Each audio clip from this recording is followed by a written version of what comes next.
If you've seen the other videos I've done on the Apple Watch, you'll know I'm kind of thinking about it, but I haven't actually ordered one. And I'm a little bit concerned it's going to be too big for general everyday wear. It might be okay if you're going on a bit of an adventure, but is it actually going to be okay for day to day?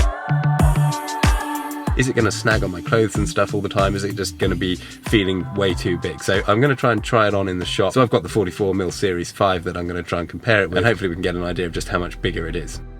So I managed to squeeze these two both on my wrist at the same time, just to really get an idea of how much higher up the Ultra sits on the wrist compared to the Series 5 on the left. Interestingly, with them positioned like this, it actually doesn't look like there's a massive difference, but I think that's more to do with the fact that the angles of the watch face there are sort of slightly, you can see the Series 5 is kind of an angle coming out from my arm, so it's actually much higher on the right there, which brings it up almost in line with the Ultra. So there is definitely a difference in the kind of height of them off the surface of your wrist there.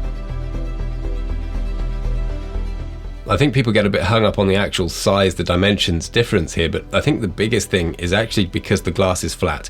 With the rounded Series 5, you've got this effect, you can't really see the edges of it, so it's harder to kind of derive how big it is from the design.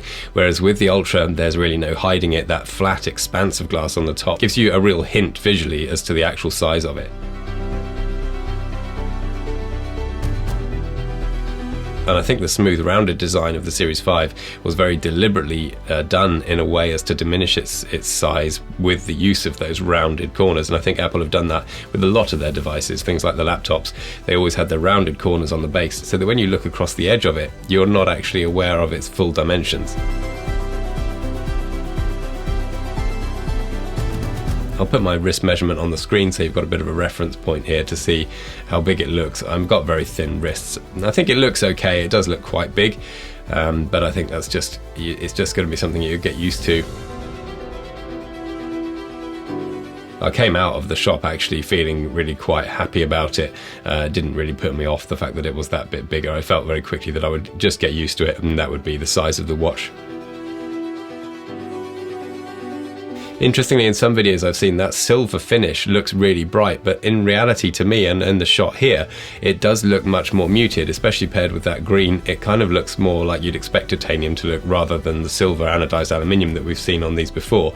And I think that's an important difference, and it looks much nicer in real life as a result.